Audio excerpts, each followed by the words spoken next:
इस लेक्चर में हम सेंस ऑर्गन यानी संवेदी अंगों के अंतर्गत एक महत्वपूर्ण संवेदन आई या नेत्र या आँख के बारे में अध्ययन करेंगे।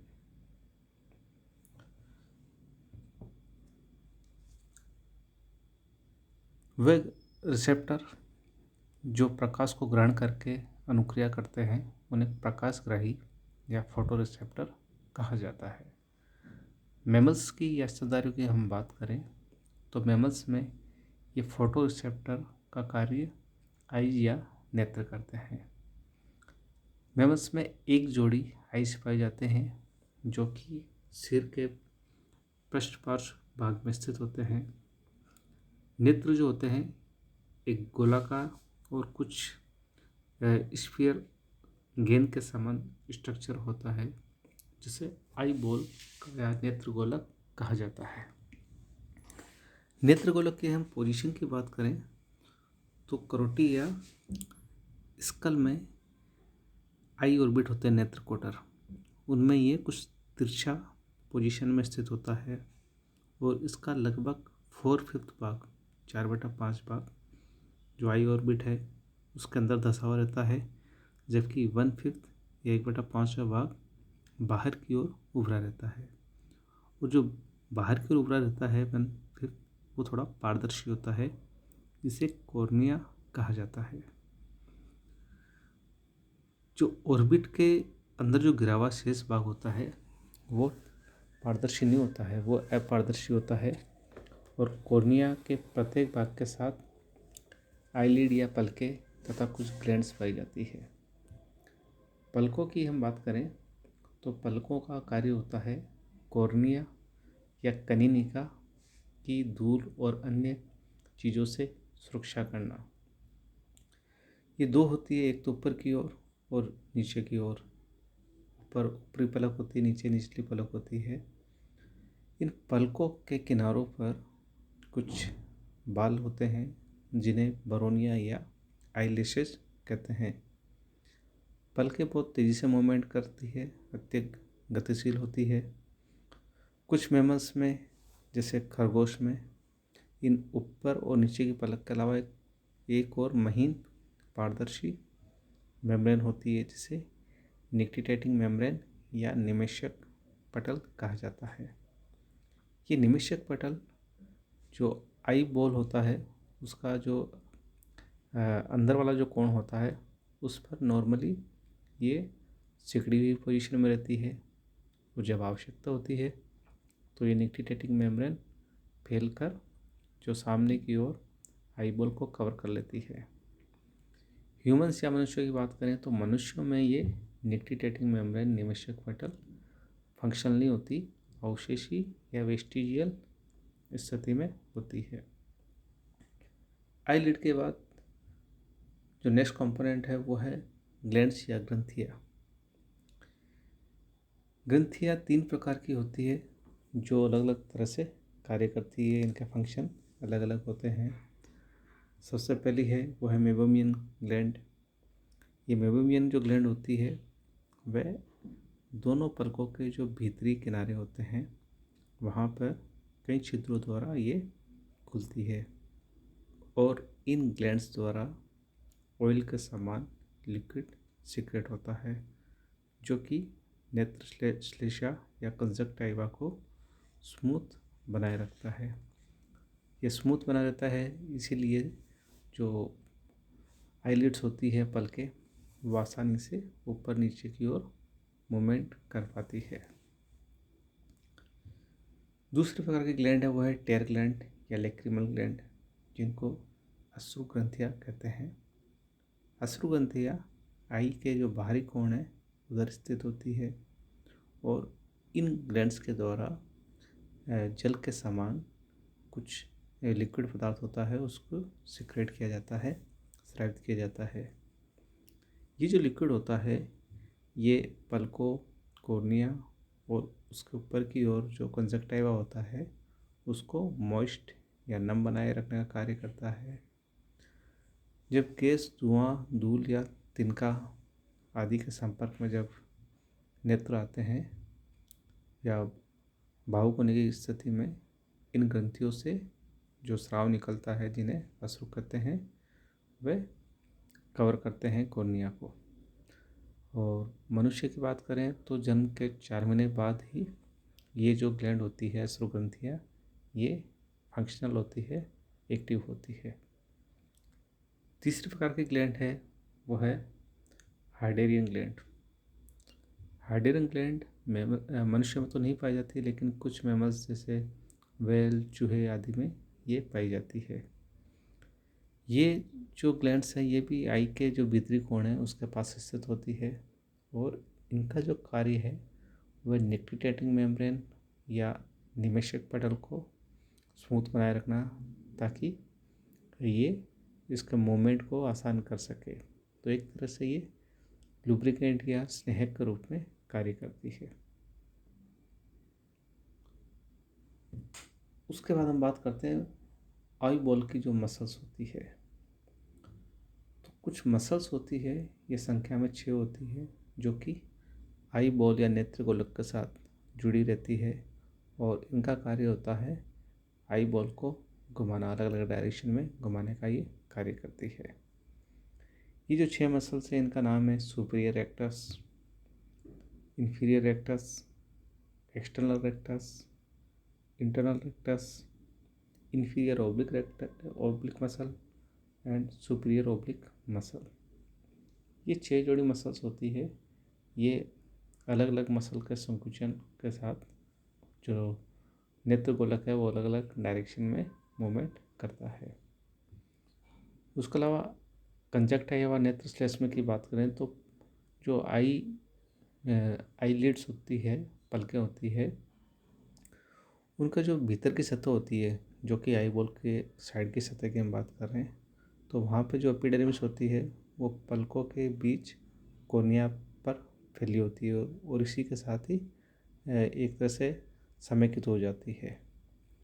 ये पारदर्शी और मेन झिल्ली के समान होती है, और इसे कंजक्टाइवा कहा जाता है, कंजक्टाइवा।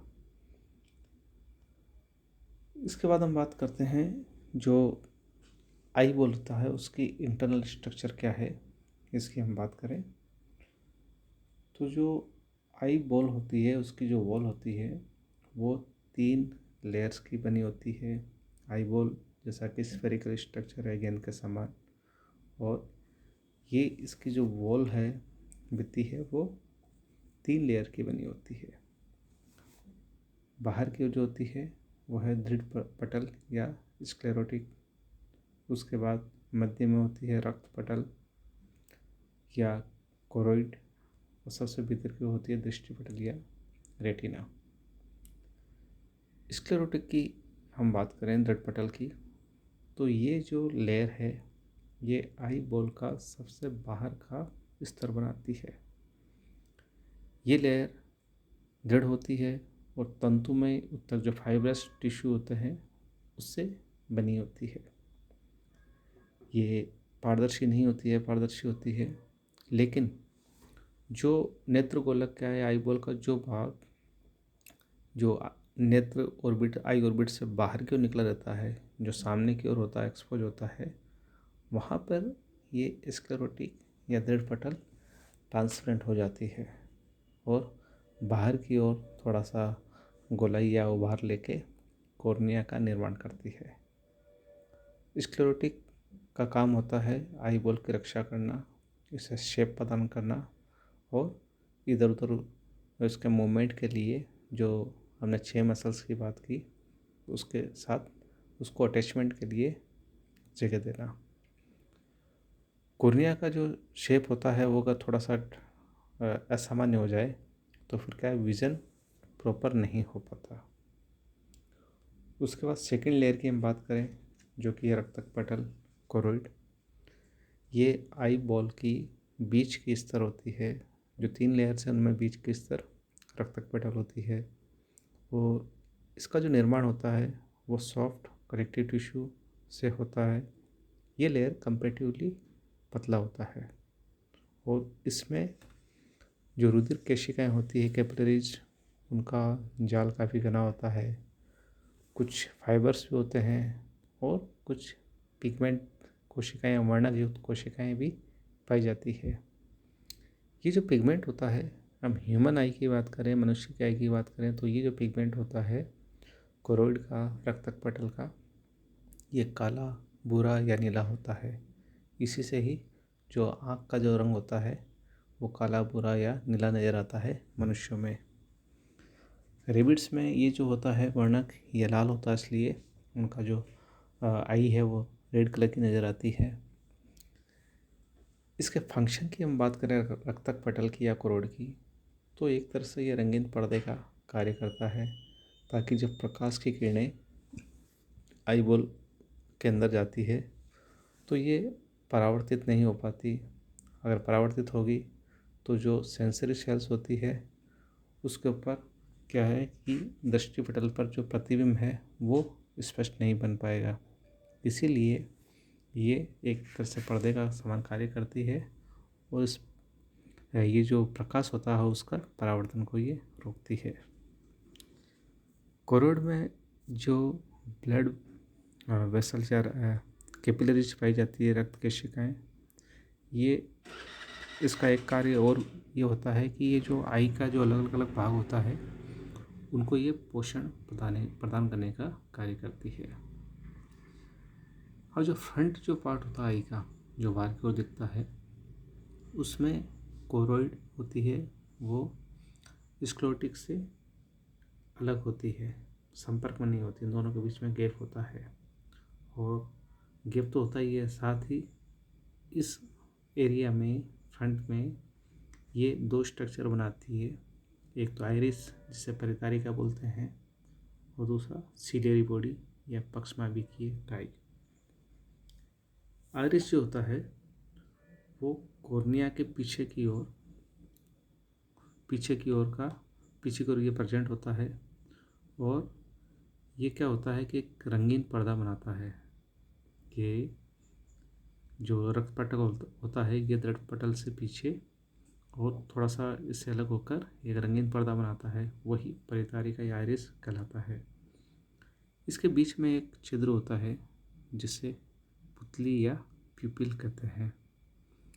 इसमें दो प्रकार की मसल्स पाई जाती है, स्फिंक्टर मसल्स और डायलेटर मसल्स, जो कि ये पुतली के व्यास को कम और ज़्यादा करने का कार्य करता है। उसका दूसरा स्ट्रक्चर है, दूसरी संरचना है सीलियरी बॉडी या पक्षमाभिकीय काई। ये कोरोइड का जब परितारिका या आइरिस के भीतर की ओर का भाग जब थोड़ा मोटा हो जाता है, वह अत्यधिक पेशयुक्त हो जाता है, तो उसे पक्षमाभिकीय काई या सीलियरी बॉडी कहते हैं। अनेक जो ओब्लिक, रेडियल तथा तीसरी पेशियों की उपस्थिति के कारण ये अत्यधिक संकुचनशील स्ट्रक्चर है और इसकी जो भीतरी सतह है वहाँ अनेक छोटे छोटे सीलियरी प्रोसेस होते हैं। सीलियरी बॉडी वो लेंस के लिए सस्पेंसरी लिगामेंट द्वारा जुड़े रहते हैं। सीलियरी बॉडी से लेंस सस्पेंसरी लिगामेंट या निलंबन लिगामेंट द्वारा अटैच होते हैं। उसके बाद जो तीसरा स्तर है जिसे बोलते हैं रेटिना या दृष्टि पटल, ये आई बॉल की सबसे भीतर की लेयर है। ये सेंसरी होती है, काफ़ी समृद्धि होती है और ये सिर्फ जो सीलियरी बॉडी है उसके पास तक ही पाई जाती है, सामने की ओर ये नहीं होती है। इसका मतलब ये है कि जो कॉर्निया वाला पार्ट है सामने का, वहाँ पे रेटिना एब्सेंट होता है, दृष्टि पटल वहाँ नहीं पाई जाती है। दृष्टि पटल के फॉर्मेशन की बात करें तो इसमें 4 लेयर होती है। दृष्टि पटल स्वयं 4 लेयर्स की बनी होती है। एक तो पिगमेंटेड लेयर यानी वर्णक स्तर, दूसरा layer of rods and cones जो कि दृष्टि शलाका और दृष्टि शंकु का स्तर होता है। तीसरा जो स्तर है वो है बाइपोलर नर्व सेल्स का, जो कि द्विध्रुवीय तंत्रिका कोशिकाओं का स्तर कहते हैं उसे। चौथा स्तर होता है गैंग्लियोनिक लेयर, गुच्छिकाओं का स्तर। पिगमेंटेड लेयर की हम बात करें तो ये जो लेयर है ये कोरोइड या रक्तक पटल के संपर्क वाला यानी रेटिना के पॉइंट ऑफ व्यू से देखें तो रेटिना का सबसे बाहर वाला स्तर होता है और इसमें मिलेनिन नाम के वर्णक से भरी हुई आयताकार या हेक्सागोनल सेल्स की एक सिंगल एपिथेलियम का स्तर होता है। संवेदी भाग जो होता है की ओर इन कोशिकाओं से कई माइक्रोविलाई निकले होते हैं। इस स्तर का कार्य होता है संवेदी कोशिकाओं को सहारा देना, सीधे रखना और उनको पोषण प्रदान करना। दूसरा जो स्तर है layer of rods and cones, इसमें लंबी लंबी और रूपांतरित तंत्रिका संवेदी कोशिका पाई जाती है। यह वर्णक स्तर पर समकोण पर स्थित होता है और ये स्तर वर्णक युक्त होता है, इसमें पिगमेंट होता है और दो प्रकार की विशिष्टीकृत संवेदी कोशिकाएं इसमें पाई जाती है। एक तो रोड्स जिन्हें दृष्टि शलाकाएं बोलते हैं, दूसरे कॉन्स जिसे दृष्टि शंकु कहा जाता है। दृष्टि शलाकाएं या रोड्स लंबी, पतली और बेलनाकार होती है, संख्या में अधिक होती है और प्रकाश और अंधकार के अंतर को पहचानती है। इसके लिए कोशिका द्रव्य में एक बैंगनी रंग का पदार्थ होता है जिसे विजुअल पर्पल बोलते हैं और रात्रिचर स्तनियों में जैसे उल्लू, चूहों, चमगादड़ आदि में दृष्टिपटल में केवल शलाका ही पाई जाती है। ये इसलिए ये नाइट में देख सकते हैं, इनका नाइट विजन अच्छा होता है। दूसरी प्रकार की जो संवेदी सेल्स है उन्हें बोलते हैं दृष्टि शंकु या कोन। ये कंपेरेटिवली छोटी होती है और मोटे क्लब शेप्ड होती है। तेज प्रकाश में वस्तुओं और विभिन्न कलर्स का ये ध्यान करवाती है। रात्रिचर जो मैमल्स होते हैं उनके दृष्टिपटल में रेटिना में शंकु नहीं पाए जाते हैं। उसके बाद जो नेक्स्ट स्तर है वो layer of bipolar nerve cells है। तो दृष्टि शलिकाओं और दृष्टि शंकु यानी रोड्स और कॉन्स के नीचे स्थित होता है ये लेयर और इसमें बाइपोलर यानी द्विध्रुवीय तंत्रिक कोशिकाएं पाई जाती है। इन कोशिकाओं के डेंड्राइट शंकु और शलाकाओं यानी रोड्स और कोन के जो प्रवर्ध होते हैं उनके सिरों से जुड़े हुए होते हैं, जबकि इनके एक्सॉन्स होते हैं वो जो नेक्स्ट लेयर होती है गुच्छी का स्तर या गैंग्लियोनिक लेयर, उसके तंत्रिका कोशिकाओं से ये अटैच्ड होते हैं। चौथा जो स्तर है वो गैंग्लियोनिक लेयर या गुच्छिकाओं का स्तर, ये रेटिना का सबसे भीतर का स्तर है और ये भी वैसे तो बाइपोलर तंत्रिका कोशिकाओं से बना होता है और इनके एक्सॉन्स जो होते हैं वो काफ़ी लंबे होते हैं और एक्सॉन्स मिलकर आगे ऑप्टिक नर्व या दीर्घ तंत्रिका बनाते हैं। ये जो तंतु होते हैं ये रेटिना का जो भीतरी किनारा होता है उसके ऊपर फैले रहते हैं। ये रेटिना का स्ट्रक्चर है। इससे पहले हम लेंस की बात करते हैं कि लेंस क्या होता है, किस तरह का बना होता है। तो लेंस जो होता है वो आइरिस के पीछे की ओर होता है, पारदर्शी होता है, क्रिस्टलाइन और लचीली संरचना है। ये बाइकॉन्वेक्स होता है और इसके चारों ओर यानी इसके ऊपर एक कनेक्टिव टिश्यू का कवर होता है जिसे लेंस कैप्सूल कहते हैं। लेंस जो होता है ये सस्पेंसरी लिगामेंट द्वारा जो कोरोइड का जो सिलेरी बॉडी वाला पार्ट है उसके साथ ये अटैच रहता है और ये जो सस्पेंसरी लिगामेंट होते हैं स्नायु ये लचीले होते हैं और लेंस को आगे पीछे खिसका सकते हैं। आयु बढ़ने के साथ लेंस को चपटा हो जाता है, कम लचीला हो जाता है, वो बुरा सा भी हो जाता है। अब जो लेंस की उपस्थिति है उसके कारण जो नेत्र गोलक होता है, आई बॉल होता है, उसकी जो भीतर की कैविटी है वो दो भागों में डिवाइड हो जाती है। एक तो जलीय कक्ष जिसे बोलते हैं एक्वस चैम्बर और दूसरा होता है विट्रस चैम्बर। एक्वस चैम्बर और दूसरा विट्रस चैम्बर। जो एक्वस चैम्बर है जलीय कक्ष वह कॉर्निया और लेंस के मध्य में पाए जाने वाला जो चैम्बर है वो है। इसमें एक्वस ह्यूमर भरा रहता है जिसे तेजोजल कहते हैं और इस कक्ष को एक्वस चैम्बर या जेली कक्ष बोलते हैं। जेली कक्ष भी दो भागों में डिवाइड रहता है। एक तो कॉर्निया और आइरिस के बीच में जो होता है वो एंटीरियर चैम्बर होता है, दूसरा आइरिस और लेंस के बीच में जो होता है वो पोस्टीरियर चैम्बर होता है। एक्वस ह्यूमर जो होता है, जिसे तेजोजल बोलते हैं, ये तरल और उत्तक के समान द्रव होता है और ये जो पक्षमाभिकायी सिलेरी बॉडी उसकी केशिकाओं से पोषक पदार्थ, ऑक्सीजन आदि लाभदायक पदार्थ रक्त प्लाज्मा से रिसकर इसमें आते रहते हैं। दूसरा जो चैम्बर है विट्रस चैम्बर, ये आई बॉल में लेंस के पीछे की ओर पाया जाने वाला चैम्बर है, वो जो कि लेंस और रेटिना के बीच में स्थित होता है। इसे काचाद्रव्य कक्ष या विट्रस चैम्बर कहते हैं।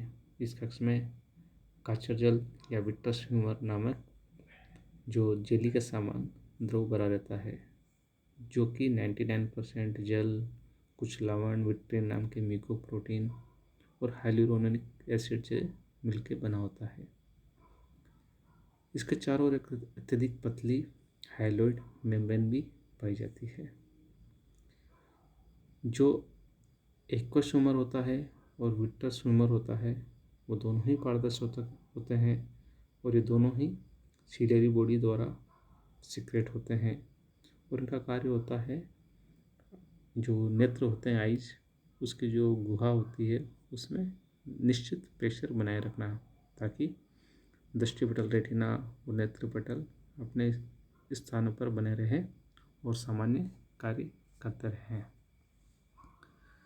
कॉर्निया, लेंस और जो गोलक की मध्य अनुलंब जो अक्ष होती है, मिडल लॉन्जिट्यूडल एक्सिस, उसको ऑप्टिकल एक्सिस कहते हैं और इसी पर वस्तुओं की इमेज या प्रतिबिंब सबसे साफ बनती है।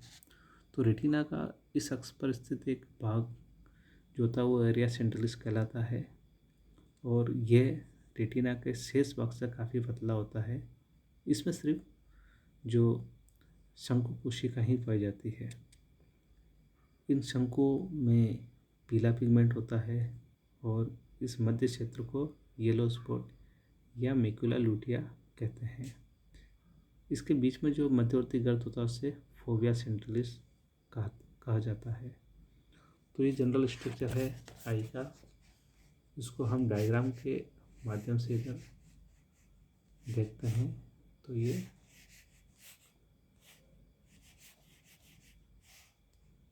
इस तरह से दिखेगा।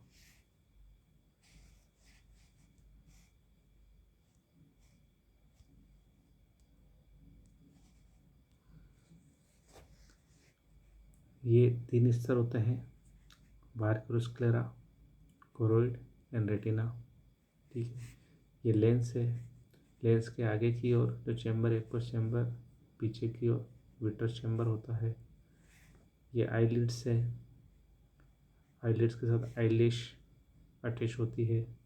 सामने की ओर जो स्क्लेरा स्क्लेरोटिक होती है वो कॉर्निया बनाता है, ट्रांसपेरेंट होता है जो कि, और इसके पीछे की ओर जो एक्वस चैम्बर होता है, जो लेंस होता है वो सिलेरी बॉडी के साथ अटैच होता है। सिलेरी बॉडी और लेंस के बीच में सस्पेंसरी लिगामेंट होते हैं। पीछे की ओर ये फोविया सेंट्रलिस होता है। तो ये जनरल स्ट्रक्चर है आई का या आँख का। इसके बाद हम रेटिना की बात करें तो रेटिना में 4 स्तर होते हैं और इनमें रोड्स और कोन्स 2 प्रकार की ये सेंसरी सेल्स पाई जाती है। बाहर की ओर पिगमेंटल लेयर होती है, एपिथेलियम सबसे बाहर की ओर, और पिगमेंटल लेयर के बाद में ये रोड एंड कोन्स पाई जाती है। उसके भीतर की ओर बाइपोलर सेल्स पाई जाती है और सबसे भीतर की ओर ये गैंग्लियोनिक सेल्स पाई जाती है। तो ये स्तर होता है रेटिना। तो इस प्रकार जो आई का स्ट्रक्चर हमने देखा, जो कि महत्वपूर्ण संवेदन के रूप में कार्य करता है। आगे हम ये कैसे फंक्शन करता है इसकी बात करेंगे।